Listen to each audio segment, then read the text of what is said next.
we started with an interesting policy session moderated by our SETI leader, Mark Yulan and Amin Karimu. And in this opportunity, we had an interesting session with a brief overview of SETI's recent short course experience on advancing policy-relevant energy transitions, research in Africa, challenges and opportunities. This session, which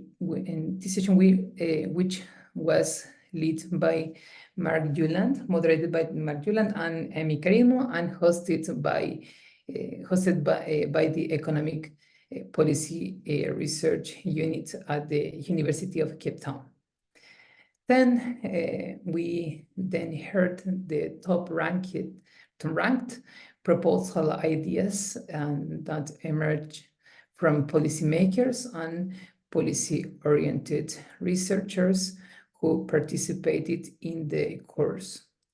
And finally, the session moved to a very productive and inspiring discussion with the purpose to gathering feedback from the SETI community and the SETI attendees.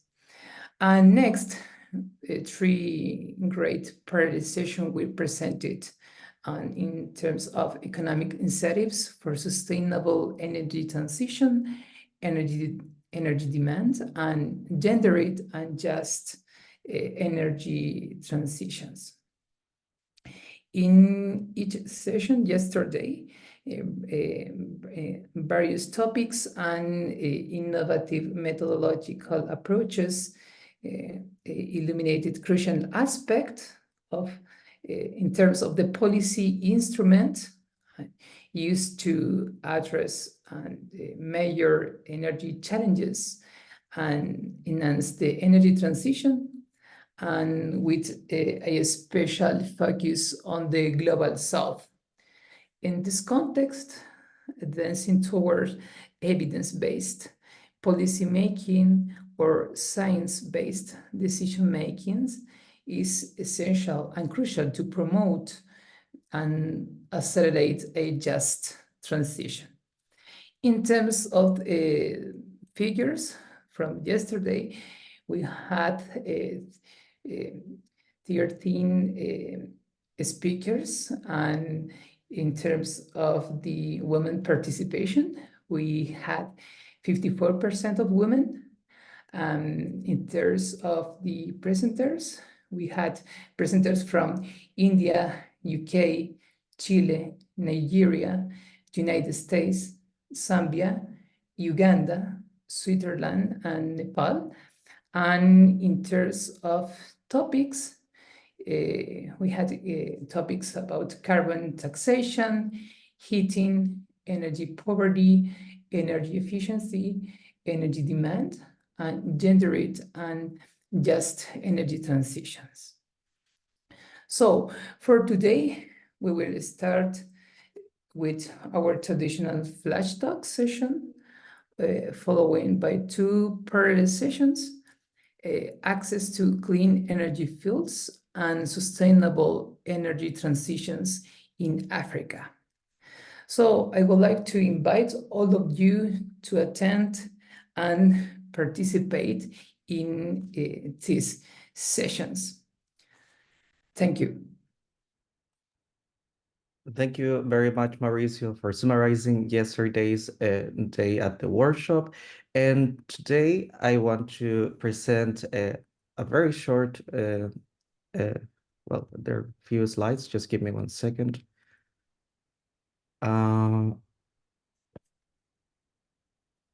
Yes, I think you can watch them, right? Well, I just want to talk a little bit about the Sustainable Energy Transitions Initiative for those who are new to our network. And probably if you attended the last 4 workshops, you already heard of this, but we also have some new information here. SETI was founded in 2015 as the intersection of EFD and other networks working on energy from the global north. particularly with members of the Energy Access Project at Duke University. And this is the totality of coordinated contributions is much greater than the sum of those parts. And this coordination requires regular interaction. So this is one of the main reasons that we are gathered here, and we have been gathered through all of these years. What we do in SETI, we have four main goals.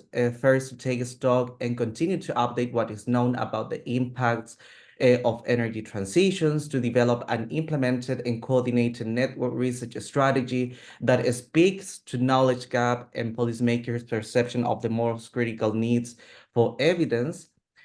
We also create and capacitate a network that features and facilitates North-South and South-South collaboration and research that is also from a comparative nature. And also very important, we provide knowledge and policy advice to reduce energy poverty. Um, how we do it? Well, first, it is important that for those who doesn't know, SETI is now based at Universidad de Concepción in Chile, co-led by our EfD-Chile director, Marcela Jaime, but we also have a co-leadership from Duke University, from the Energy Access Project, from part of Mark Julian, from who is also one of the founders of the collaborative program. We also have two strategic teams who collaborate with us in terms of a strategy. We have our steering committee, which has a regional representation, and we also have a SETI local team in Chile.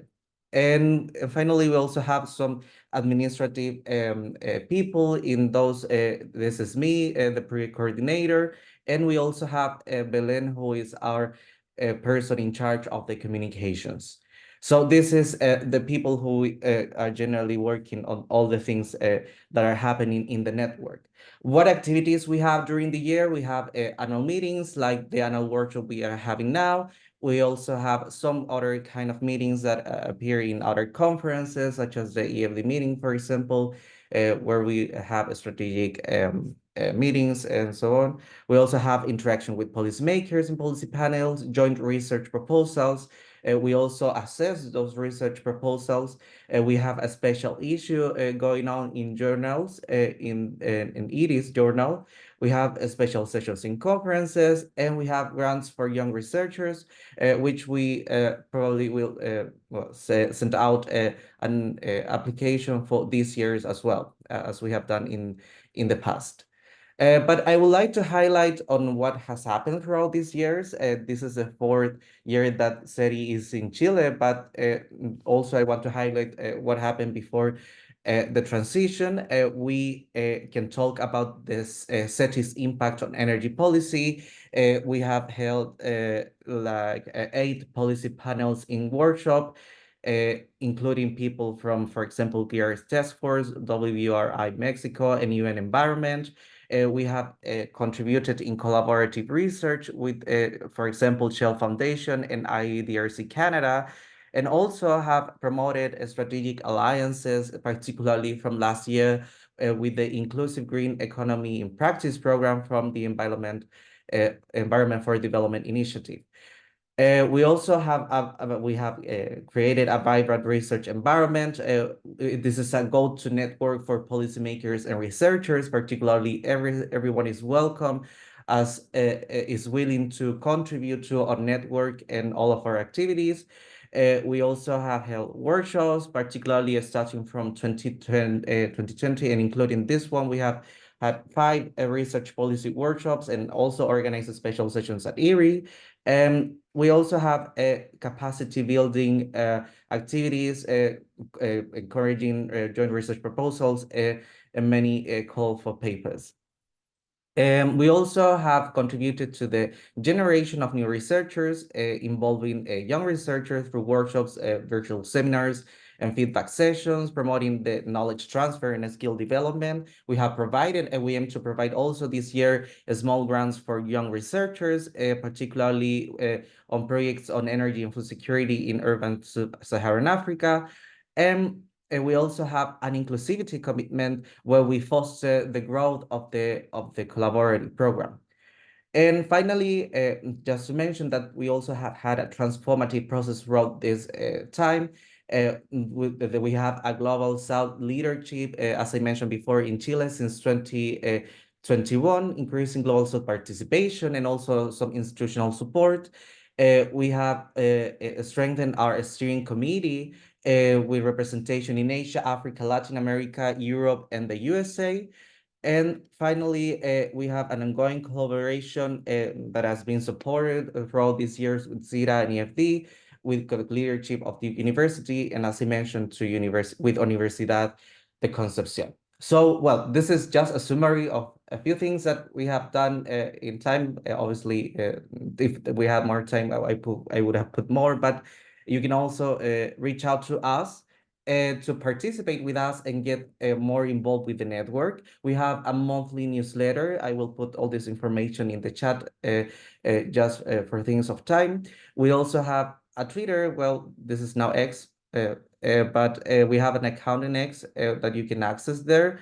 We have a LinkedIn account, and you can also email us. And just to finish, you may also be reached out by Belen. Belen Pulgar is our journalist, the person in charge of the communications.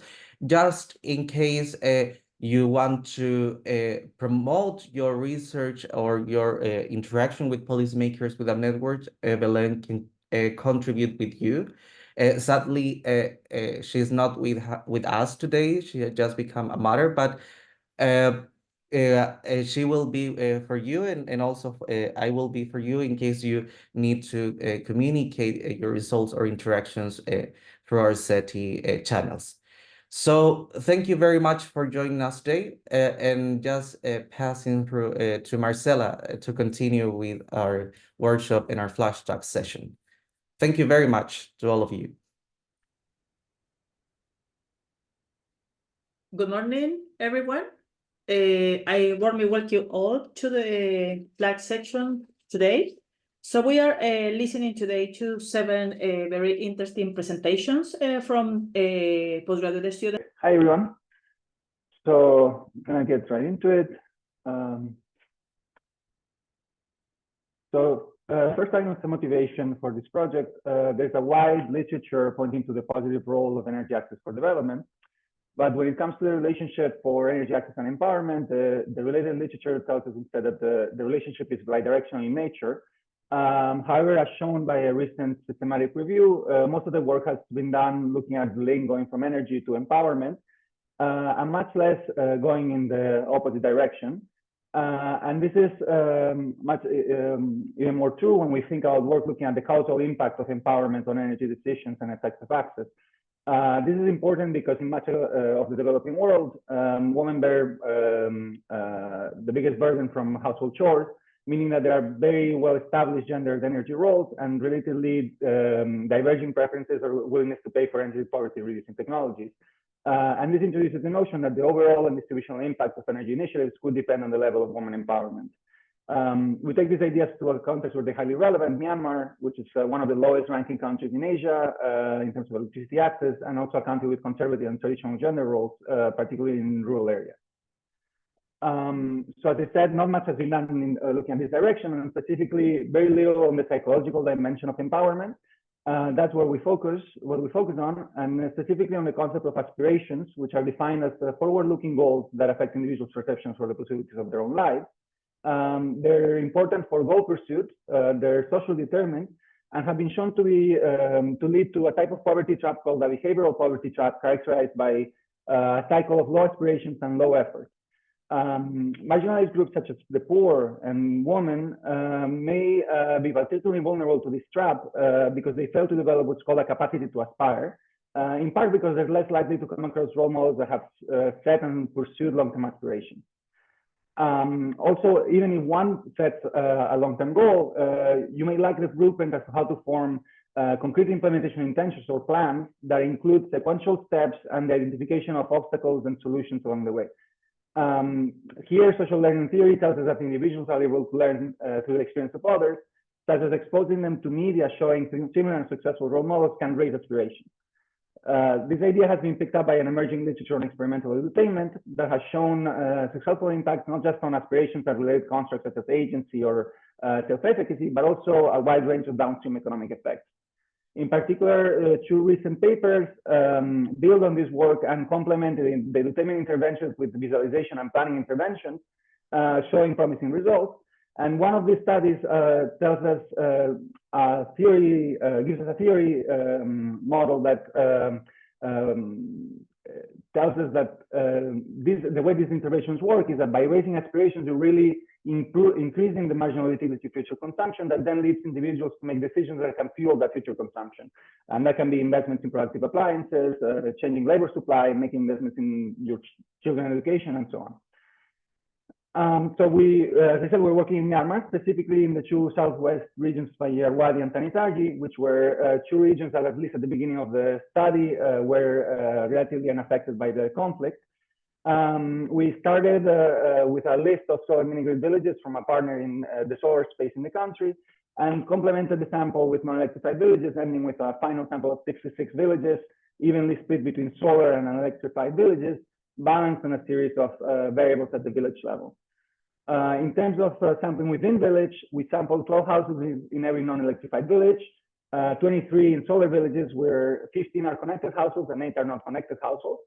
And then these 1,155 households were allocated to treatment through a stratified procedure based on region and energy access, producing the design matrix on screen. What is treatment? So in our case, the intervention, following closely one of the studies I cited, has two phases. One is the edutainment phase, which is an audio recording narrating the story of female characters that set an aspirational but attainable goal linked to productive investments and women businesses. Importantly, the story is aided by some visual aids that show these characters as pivotal stories, where they're also conducting goal setting and planning exercises that are very similar to the second phase of the intervention, which is a goal setting workshop with 3 exercises. One is the best possible selves, where people envision their life 5 years from now, if everything were to go as ideally as possible. And this is done to elicit the setting of long-term aspirations. And we ask them to select one of these goals and then guide them through the final step of mental contrasting with implementation intentions, where again, people visualize how they would feel if they were to achieve the goal that is set for themselves, and are encouraged to develop a sequential plan to get to that goal. So this is an example of visual aids, and it just narrates the story of a household that unexpectedly faces economic pressure, and the woman decides to come together with her husband to develop a plan and improve their situation. This involves taking out a loan to buy a freezer, learning how to make fruit popsicles that eventually become very popular. With the extra savings, they're able to buy a motorbike with which the daughter can go to university. So just right before getting to the results, unfortunately, in the second half of the implementation period, we had the civil conflict escalate and reach the regions of our study, which reduced our sample to 881 households, and 72 of these were actually reached by phone or landline. But we do have signs that attrition was random. First of all, it's not predicted by treatment assignment. And also, we did not have any new imbalances introduced by attrition between treatment and control. So this, in terms of the empirical specification, it's a standard OLS on the treatment dummy, and we'll be exploring heterogeneity for each outcome on columns 2 and 3 of the table I'll show next, with respect to 2 variables. One is the outcome variable at baseline, and the other is whether the household has a mini-grid connection. So in terms of the outcomes, today we're focusing on mainly 2 families of outcomes. One is the rural aspirations, and we have aspirations on income, education, and aspirations for different types of energy services, and also on women empowerment, where we have survey measures and also some experimental games. We'll be focusing on the survey measures rather than experimental games in this presentation. Then we also have some downstream exploratory outcomes linked to energy use, time use, expenditures, and so on. But I won't be talking about those today. So first, looking at aspirations for energy services, we have some impacts on the heterogeneity columns for lighting and cooking, but not anything on the overall MTF aspirations index. But looking at the overall aspirations, we do see some effects on educational aspirations and on the aspirations index overall for those that were above the median in the aspirations index at baseline. Looking at empowerment, we have an empowerment index that's composed of a series of sub-indices, gender norms, well-being, tolerance towards violence, different measures of agency. And here we see quite a strong effect of 0.2 standard deviations, not only for those that actually are below the median at baseline, so for those that are underpowered, if you want to say it that way, but also in unelectrified villages. I'll now show a few more tables just on the sub-indices that are really behind these effects, which are aspects that are very salient in the story that constitutes treatment. One is business agency, and here we see some effects on the woman's perceived ability to bargain, to sell high, to identify new business opportunities, and on business agency overall. And then on financial agency, we see quite strong results as well on whether the woman owns a bank account, has her own savings, has opened a mobile money account, or financial or the index overall. So just to conclude, the intervention so far has showed impacts on dimensions of empowerment that are very salient in the story. We do have some puzzles related to the absence of results on some dimensions of empowerment or on some of the downstream outcomes that we've begun exploring. And we do have some possible explanations as to why that may be. One is that there hasn't been enough time since the intervention for certain things to be realized. It could also be that the nature of the goals that people are setting do not entail certain types of investments or changes to the way people organize their lives. Or it could also be that because of the surrounding factors around the conflict, the intervention was not salient or strong enough to lead to more drastic changes in behavior. So just putting up there the next steps. I don't know if I have any more time, but any suggestions are certainly welcome, either in the chat or via email. That's all I have. Thank you. Thank you so much, Ferran. This is a very, very nice work and presentation. I think we will have more time to listen a bit more of each of the works. But we will leave some comment in the chat, some perhaps further discussions over the break. So thank you very much. Let us all celebrate Ferran's presentations. And in the meantime, we invite Eric. Okay. Our next presenter.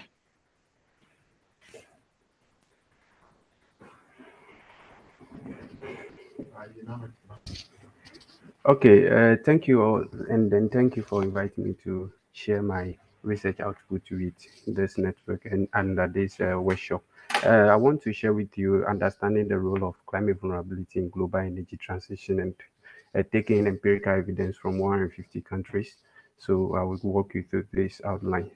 Permit me to share with your audience the fact that global energy transition is very slow, and for that matter, we realize that the consumption of fossil fuel, the reduction in it is not that much achieved when we look at the renewable energy global status report, and we realize that we have been able to achieve just 6% of the reduction over the past 10 years and still counting.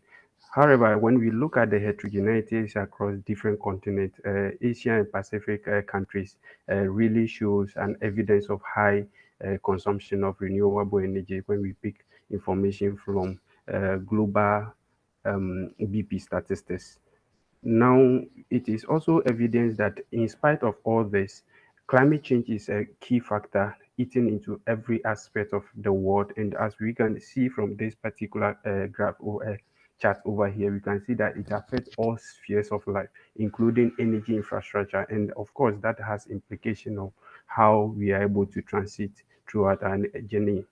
And if you also look at the climate vulnerability index, taking a historic view of how the energy transition issue is affecting different continents, we can see that in the space of the African continent, it is eating and gradually spreading to the rest of the continents in the whole world. And a recent study from the Notre Dame University, the GAME project, you can see that this trajectory has not ended, and that is tied into the previous slide where we realize that the climate vulnerability is spreading. So is there any link between these two variables, whether climate vulnerability is really impacting global energy transition is the issue of contents. Now, digging into or coping through the literature, one could not really substantiate or see studies that really explicitly captures these two variables very well. But then the closest of these studies actually are done around the OPEC countries, the G7 countries, and some desktop reviews. And of course, the acknowledgement from some of these studies is the fact that there are huge heterogeneities that exist within the global energy transition landscape, of which we have to be concerned about. Based on this, we came up with some few questions that we want to battle on, and then to find out what the extent to which climate vulnerability and its disaggregated component impact global energy transition, and also to see whether climate readiness can actually matter in this particular nexus. And by way of summary of our problem, we first of all want to look at a dive into deep the global energy transition issue by first of all looking at how climate vulnerability actually impact global energy transition by looking at the sensitivity, exposure, and then adaptive capacity, how they both they all contribute to global energy transition story, and then finally to look at how climate readiness could moderate this particular effect by looking at the readiness with respect to our governance indicators and the economic readiness, which we use the climate readiness indicator from the Notre Dame University, and then lastly, the social readiness component. Based on this, we came up with two main hypotheses that we wanted to test so far as this presentation is concerned. First, to see whether we are trying to look at climate vulnerability and disaggregated components do not really have a significant effect on this global energy transition, and lastly, where climate readiness do not moderate this particular effect. By way of information, the data that we actually source, we actually outsource data, engaging in some data triangulation strategies by looking at some 5 data sources for 150 countries, data spanning from 2000 to 2021. Now we use the sequential linear panel data estimation model. This is one of the newest model in the space of dynamic and static model estimation. And of course, one could say that the issue you are trying to investigate could actually be investigated using the GMM, but GMM is quite restrictive in handling issues of time invariance, country-specific heterogeneous variables. In that case, the sequential linear panel model, which comes in handy to actually would help us to look at the dynamic relationship, will be a very useful one. So by way of information, these are some of the variables for which I have used in the study, and the descriptive statuses of them is what I have presented over here. Also, with respect to the key results, I think over here my emphasis is on both the model 1 and the 2 at a go, which basically talks about the climate vulnerability impact on global energy transition. And of course, we have control for other variables like the time damage and then the likes like that. And we could see clearly that climate vulnerability is really having a negative impact on global energy transition. When we moderate this particular impact, one could observe a negative impact. And of course, this was also observed for the different components. And then let me take you to a more simpler way of looking at this resource. So you can see from the first line over here that this is the direct impact of climate vulnerability and its disaggregated components on global energy transition. And one can see clearly that the climate vulnerability is having that negative impact, as well as the disaggregated components like the climate sensitivity and then the exposure. However, we observe a positive impact of the capacity, adaptive capacity to have a certain influence. Of course, that is expected, as we can observe that once you are able to build capacity to actually contain this climate vulnerability, then you are able to sustain your energy transition agenda.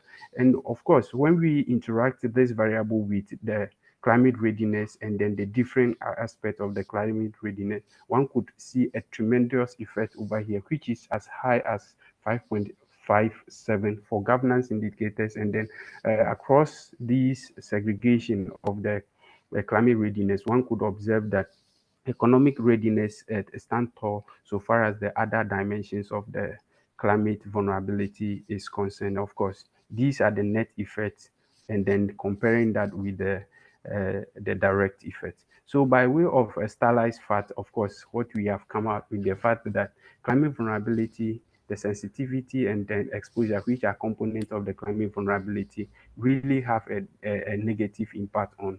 However, the climate having adaptive capacity could deal with the insignificant, the negative impact that we observe with the sensitivity and the exposure. And also the climate ready countries actually tends to harness the benefit of building adaptive capacity so that they will be able to contain the climate vulnerability by way of leveraging on the sensitivity issues and then trying to reduce it.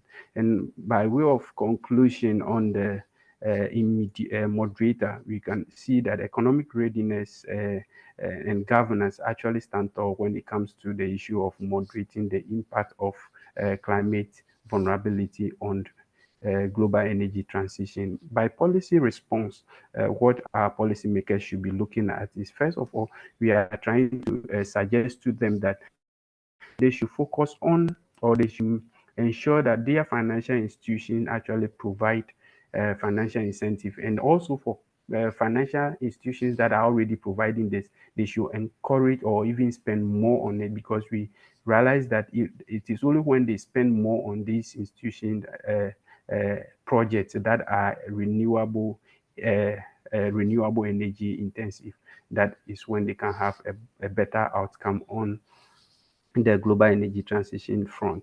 Then also climate ready countries, we also says that they should continue to invest in and then strengthen the adaptive capacity, as this can actually help contain the impact of the climate vulnerability, and then so that they will be able to leverage the overall climate readiness impact on the global energy transition. And lastly, we are saying that in terms of the climate vulnerable countries, they should, by way of prioritize a holistic multidimensional approach to actually build climate readiness that addresses economic governance, social, and then governance readiness. And by this, we always say that it is important at this stage that when they are doing this kind of engagement, a holistic engagement, they should also improve the welfare of their citizens by providing some safety net, job creation, so that once these people are better off in terms of their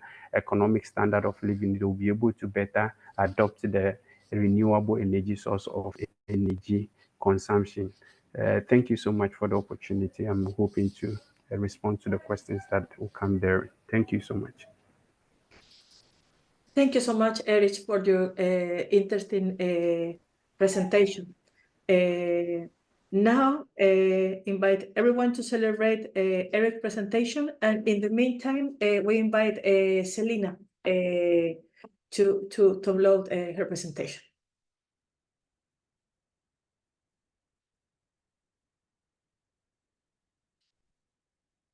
Hello, everyone. Let's see. This should work, right? You see the presentation? Yes, you can see it. Perfect. Okay, so let me get started then. I'm very grateful for the invitation, and will talk about my project on how electrification affected child development in Ethiopia. I'm going to motivate this, even though probably in this audience it's not even so important, that electricity is considered a key technology affecting structural transformation and long-run income growth, which doesn't make it surprising that it is also a key policy goal, so for example, in the UN's 2030 agenda, but also many other local policymakers' agendas. However, in the shorter run, policymakers also need justifications to sort of make the expenditures on these big electrification programs and expand these costs. And a very prominent one there is to say that electrification will have positive impacts on children's education and development. And although this may sound intuitive, the research on this in the field of economics is rather inconclusive. Why could that be? So that could be in part because of the different channels that are activated by electricity access. So you can think of electricity bringing with it a higher learning productivity for children, say through improved lighting conditions or by better access to digital devices. But at the same time, you could think of the quality of leisure improving so much that studying just becomes relatively less attractive. So if you think of children watching TV or using other electric devices for fun, this could have exactly the opposite effect. To make a bit of a more macro example, you could think of the labor market, where electricity access is usually associated with more income possibility for parents who could then invest into their children's education. However, if in the certain context, local wages are so high that they actually draw children out of school, this could again have negative effects on their education. I could make more examples, but what I mean to say by this is that it is far from clear in which direction, given a certain context, electricity will play out on children's education. So that makes it very important to consider a specific context when you're doing research on this topic. And in my work here, I focus on Ethiopia, where such a question has high policy relevance given the large share of not yet connected rural households. More specifically, I'm going to look at a large rural grid electrification period in Ethiopia, and then analyze the effects of this program using detailed child and household level panel data. I'm going to look at how electrification affected children's development, mainly in terms of their routines and education and well-being. And then in the paper, I also dig deeper into more heterogeneities in the dimensions of age, gender, and household composition. There's a large literature on this, both on Ethiopia and also on these child-level outcomes. And I don't have time to go through this in detail, but I think the main contribution of my work here is to expand the horizon over which I can follow children and the effects on them, and to use very high quality data, in particular with respect to children's time use. Okay, so let's talk briefly about the setup and background of this paper. So the electricity program that I'm evaluating is essentially the Universal Energy Access Program, one of the most successful grid electrification programs in Africa, which in this time period that I more or less consider, electrified over 5,000 new towns. And yes, I mean like electrifying towns, meaning to install basically a transformer at the village level that households then could connect to. So they had to afford this connection themselves. And here I want to be very clear that my treatment is always just going to be the connection of an individual village. All right, so let's talk briefly about selection. This program essentially allocated specific budgets to each of the 11 Ethiopian administrative regions based on their relative population share. So this is sort of exogenous from most village characteristics because it's a much higher level. But then in the second step of the program, each regional administration got to select the villages that they wanted to have electrified. So there's definitely some endogeneity in here. But in this third layer, there was a technical feasibility and cost check by the electric utility, which oftentimes led to changes in the actual selected towns. So I don't want to argue that there's for sure some endogeneity in the selection and prioritization of villages for electrification. But if you use a large set of villages from the Ethiopian socioeconomic surveys, it's at least not possible to predict electrification based on any village level observables. And I'm going to use that for my main specification. And so basically this idea that there's some exogeneity in the selection and timing of village electrification. Then I'll try to check this assumption in all ways that are possible. Okay, I mentioned this large data set on villages. The data that I'm using to evaluate child level outcomes is actually, so to say, much smaller in terms of how many villages it covers. In fact, I'm just focusing on 12 rural survey sites, but it is very large in terms of the children and time horizon that it covers. More precisely, there are 3,000 children from 2 cohorts, which have been tracked since 2002 ongoing. So it's really a very long time horizon that I can evaluate. Then I use the household and child level data, mainly here the quantitative data that I can combine with the exact year of electrification of each of these sites. But I also augment this with qualitative data that I obtained through fieldwork in Ethiopia, and that was really very helpful to contextualize what I'm finding in my quantitative analysis.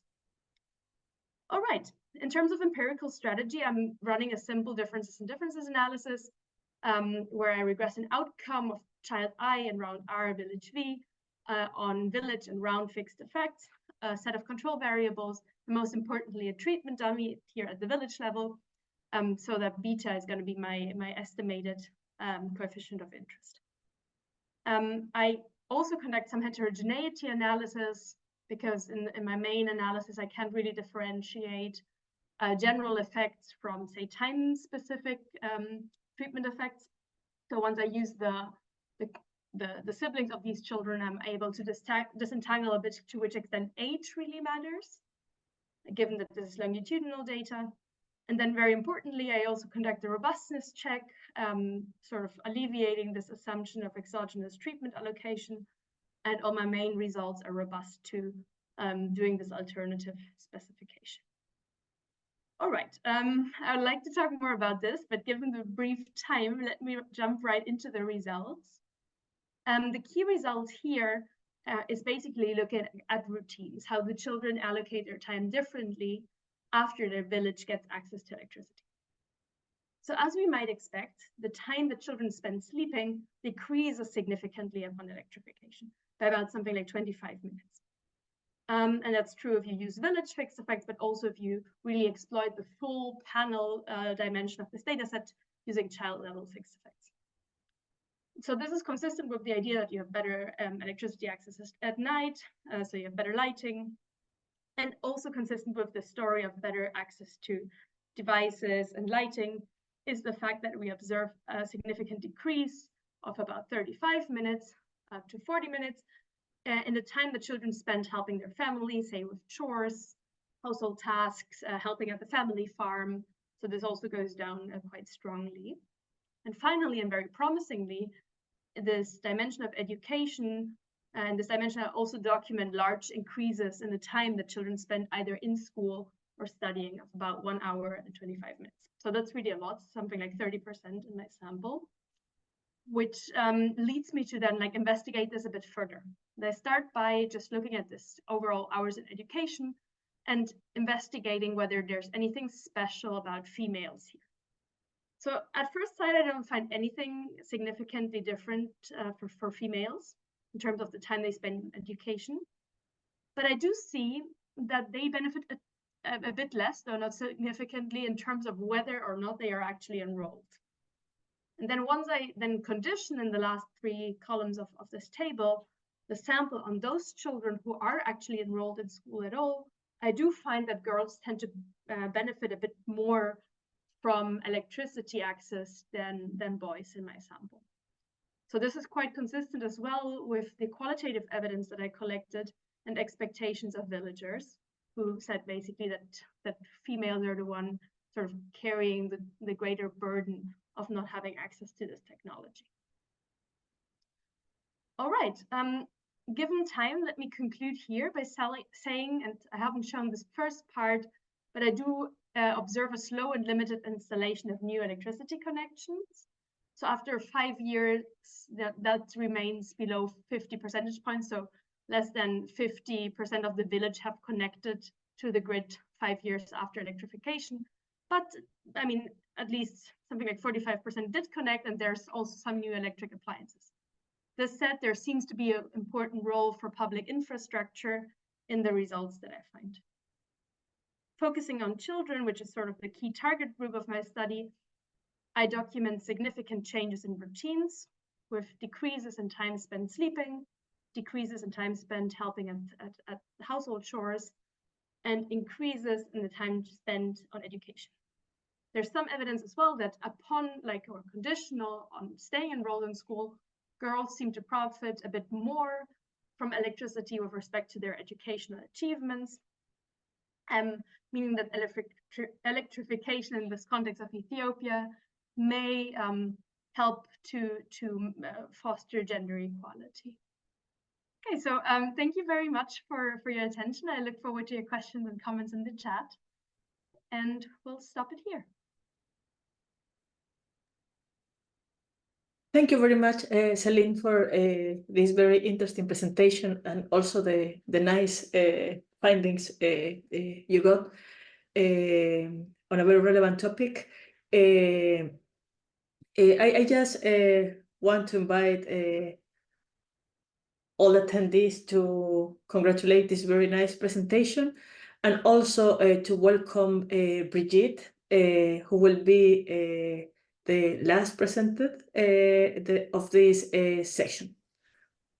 You are so welcome, Brigitte. Thank you, Marcela. Let me share my screen.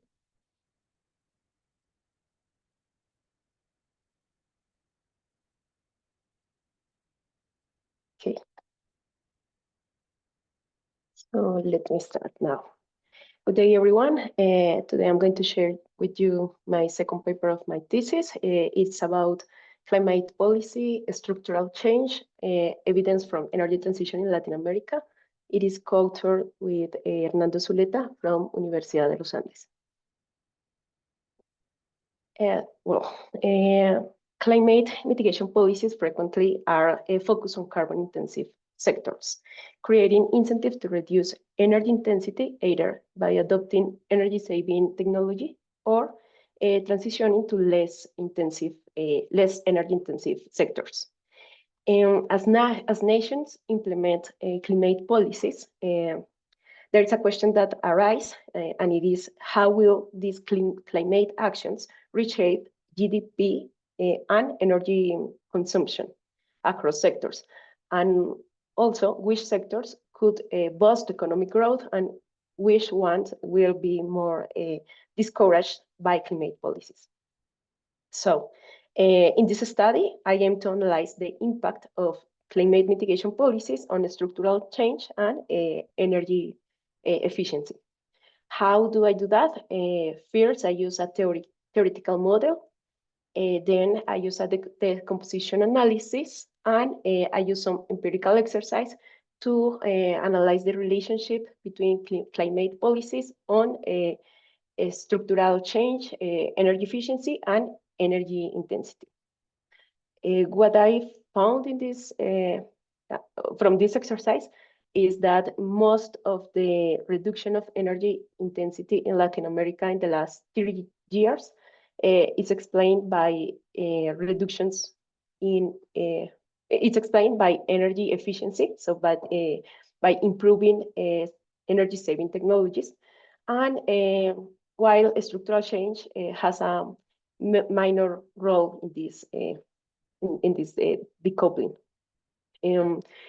I also analyze the effects, the heterogeneous effects according the income level of countries, and I found that structural changes win more participation on low-income countries, low-middle-income countries in Latin America. Also, when I analyze by sector, the effect of a climate policy at sectoral level, I found that climate policy mainly reduce the participation of manufacturing and agricultural mining, while transportation and services sectors are relatively unaffected by climate policies. Let me briefly explain the theoretical model. I use a multi-sectoral theoretical model. For simplicity, we are considering a closed economy and a static model. Production in each of the sectors use a function that combines capital, labor, and energy. And this here you can see the consumer problems and firms maximization problems. But in equilibrium, the relative consumption between two sectors I and J, depends on the price of energies, energy efficiency, interest rates, and technological level. So in equilibrium, for any pair of goods A and J, such that J is more efficient in the use of energy, and increase of price of energy will favor the sector that is more energy efficient. I define the energy consumption per unit of output. That's what I'm going to refer to like energy intensity. So the factors that influence energy intensity are structural change, energy efficiency, the interest rate, and the prices of energy. So the mechanism through which the carbon tax or a climate policy could affect energy consumption, energy intensity, assuming that a climate policy will increase the prices of energy, is explained by these three aspects. So first, a climate policy will alter the combination between capital and energy, and will favor the energy in cases where energy efficiency is where the sectoral energy efficiency level is more advanced. Also, a climate policy will stimulate energy saving innovations, and also stimulate a sectoral redistribution of outputs in favor in favor of the sector that consume less energy, or that require less energy to produce. So basically, empirically, I try to test to validate this mechanism. So before start with the empirical exercise, just to clarify, I use a panel data of 27 countries from 1990 to 2021. One of the main challenge of this analysis was to align the sectors that came from the data of the GDP data and the energy use consumption. So I classified into 6 sectors. Those are commercial, agriculture, fishing and mining, manufacturing, construction, transport, hotel and restaurants, and that's the 6 sectors. Okay. So before running regressions, I did a decomposition analysis in order to determine if the reduction in energy intensity is explained mainly because of a structural change or because of energy efficiency. I refer to energy efficiency when the energy consumption in the sector E is lower. Okay, and after the decomposition analysis, I run 2 regressions, one at a national level and the other one at sectoral level, in order to see the relationship between a determined number of climate policies on energy intensity as a whole. I also control by country fixed effects and time fixed effects, and I control for also by population, CO2 emissions, and carbon intensity. The exercise at sectoral level, I analyze the relationship between sectoral climate policies on structural change and energy efficiency. Okay. And now the results of the composition exercise. Here you can see that across Latin American countries, improvements in energy efficiency have driven about 75% of the reductions in energy intensity over the past 2 decades.